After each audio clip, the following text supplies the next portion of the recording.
want to bring in Tom Hayes of Great Hill Capital, chairman there. And Tom, when we take a look at some of those numbers from Goldman and Bank of America, this record spike in unemployment that we could see, and we also got some of those predictions for a contraction here in the second quarter. I mean, anywhere between a 10 to 24% contraction. Does this line up with what you're thinking that we could see? Well, there's no question. This is going to be the sharpest, deepest, and in some sense telegraphed recession in the sense of the depth of what's happening here. And, when you can't get a grip on the fundamentals, you have to look at other models. One of the models that I looked at, believe it or not, was the 1917 and 1918 Spanish flu, which was much more dramatic than what we're dealing with now. 3% of the global population died on that 50 million people. And what was interesting was it was first known as an epidemic in early 1917. By December 1917, the Dow Jones Industrial Average had crashed 33%. That was the bottom. The worst part of what became a pandemic was 10 months later in 1918, October 1918. So in other words, the market discounted the worst before it actually happened, and the market had actually recovered 35% off of the 33% bounce by the time you had the worst month. The most deaths were in October 1918. So we've discounted a tremendous amount of pain. The Dow dropped about 32.5% peak to trough. We'll see how we close today.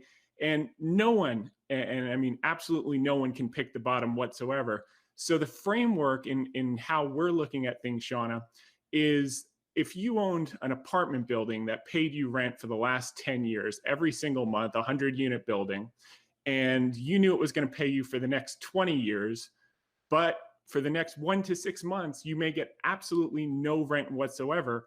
Would you be willing to sell that at a 50% discount to another investor today? And for most people, the answer is no. And how we're thinking about it, again, you can't pick the bottom in the market, but some of the most high quality companies in the market are trading at this type of discount. So for instance, Wells Fargo is down 52% in the last few weeks. It yields 7%. These dividends might get cut, but do you think Wells Fargo a year, 2 years, 3 years out is going to do 52% less business than they did last year? Probably not. I understand there are other concerns embedded in that pricing. United Technologies is down 56%. These are not speculative companies that you're playing a growth story. These are companies that have been around for decades and are going to be around for decades to come. JP Morgan down 42%, yields 4.3%, best in class. Are they going to do less business 2 years from now than they did last year, and so on and so forth? Pfizer down 27%, yields 4.7%. So basically how we're thinking about it, Shauna, is on red days, down days, we're starting to nibble and building positions in high quality stocks, fully understanding that this can go lower if the case curve gets worse. But if we're on more of a trajectory like South Korea, China, Singapore, parts of Japan, then with all the stimulus coming, $1 to $2 trillion of fiscal, the Fed has increased its balance sheet. By the way, this isn't really being covered.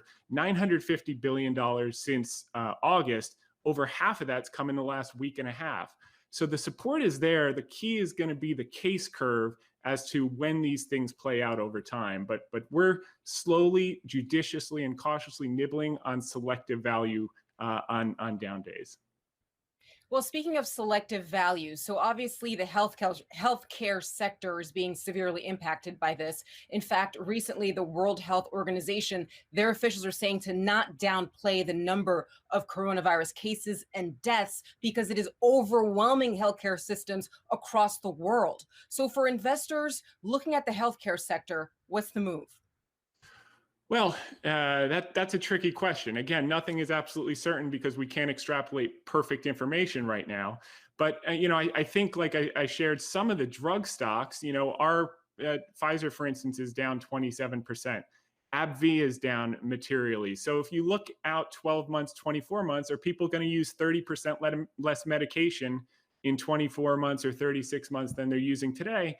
And if the answer is probably not, then that might be something that you can start to add. That's how we're thinking about it. It's not what we're recommending, but that's what we're doing.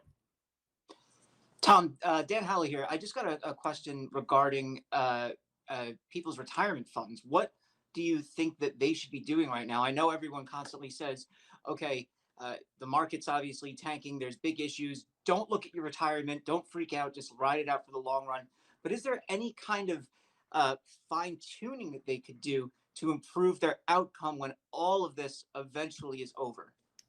Yeah, that's a great question, Dan. I run a long short equity book, so that's not my core competency. But what I will say, I am on the board of a pension commission in town here in Connecticut. And one of the things that we like to do in these periods of dislocation is rebalance.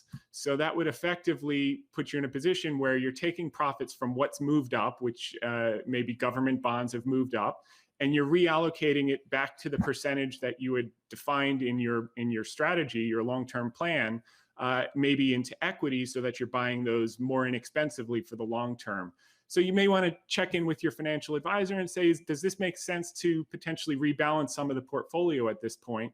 If you have a 5 or 10 or 15-year horizon, this is probably just a blip in the road, and you probably want to hang tight. And if you're adding every single month, that's a good thing. You're buying less expensively for the long term.